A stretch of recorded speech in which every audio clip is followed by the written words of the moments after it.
Good morning, Britain. Morning. Terror in Nashville as America suffers yet another mass school shooting. 3 children and 3 adults killed by a female shooter police say is transgender. There have been more than 120 mass shootings in America this year alone, in which 60 children under the age of 11 have died. We'll be live at the scene. The King is reportedly too busy to see his son after Prince Harry made a surprise appearance at court proceedings over alleged phone tappings and breaches of privacy. It is, of course, the first time that Harry has been back in the UK since his autobiography caused headlines around the world. More on this story coming up. Sir David Jason finds out he is a dad. Again, the veteran actor has said he's delighted to discover he has a 52-year-old daughter he had previously known nothing about. We'll bring you the details. It's been claimed that Gwyneth Paltrow let out a blood-curdling scream before crashing into a skier on a Utah mountain. The actress completely denies this version of events. A wet and windy day of weather ahead, brighter in the west later with some sunshine. The outlook is sunshine and showers. I'll have all the details of that and more coming up on Good Morning Britain. Tuesday, 28th of March, 2023. Live from Television Centre in London, this is Good Morning Britain with Susanna Reid and Richard Madeley. Good morning, Britain. It's just gone 6 o'clock. Welcome to the programme. You say congratulations to him. Oh, what? To Sir David Jason. Congratulations, mate. Daddy, what is he, 82? 83 years old. 83? And he has a daughter, another daughter. So he already has a daughter. Now he's found out that he's the father of 2 daughters. She suspected for a while, apparently, because she knew that he and her mother had had a brief relationship back in 1970, around that time. So she kind of knew that. And then she started to notice, this is what she said in a letter to him, that... When you say she, we're talking about a young woman, I'd say, of yes, 52, 52, my age. Absolutely. Abby yes, Harris. Yes, barely out of school. Who has a 10-year-old son herself, yes.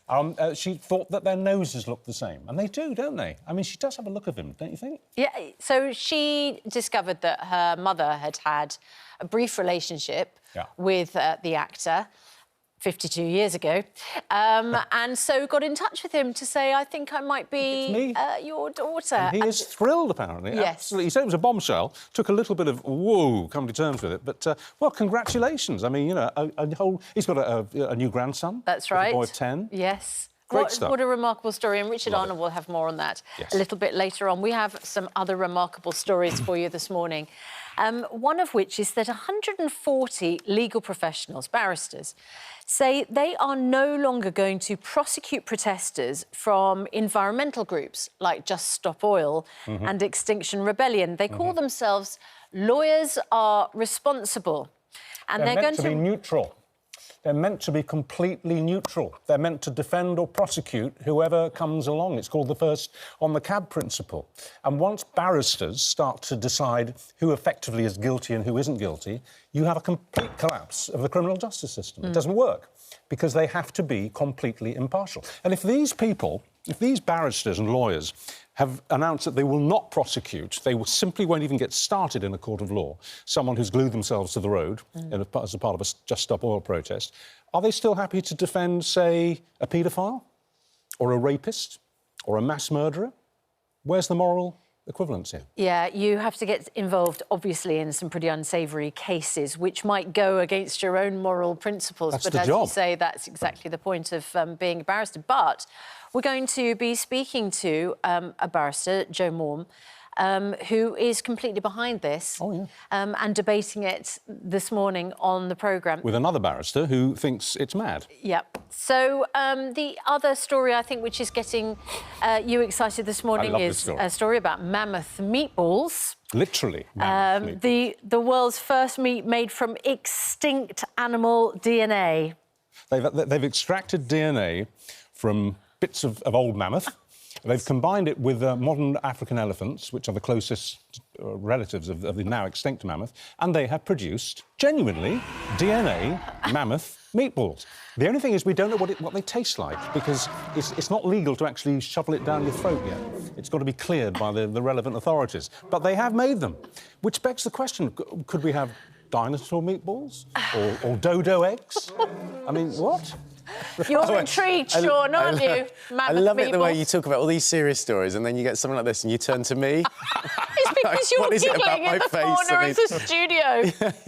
Absolutely. I love it. Well, we're looking forward to that. So we're going to be speaking to the Chief Scientific Officer at the Mammoth Meatball Company a little bit later on the programme. Well, it's not just a gimmick. I mean, what they're saying is this actually could be the beginning of a whole new way of producing our food, which is eco-friendly.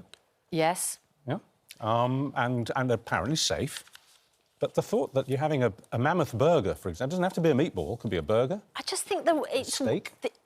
Sorry, isn't Jurassic Park about reviving extinct DNA? Yes, it is, and it all goes horribly wrong. And it all goes horribly wrong. Yeah. So we'll put that to the creator of the mammoth meatballs a little bit later on. You're going to enjoy today's show, because we're going to enjoy it, so you are. There's a lot of good stuff here. Yeah, well, I think the reason that we're focusing on moments of joy is because our main news this morning is unutterably grim, and that is that police in Tennessee have released CCTV footage showing the moment that a transgender 28-year-old shot down the door of a Christian school in Nashville and went on to kill 3 children and 3 adults. Now then, this is someone named by the police as Audrey Hale, and they say that once upon a time she was a student at the school.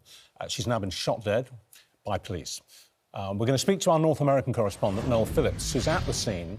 Noel, police say that the shooter had planned attacks in multiple locations because they left a manifesto. What more can you tell us?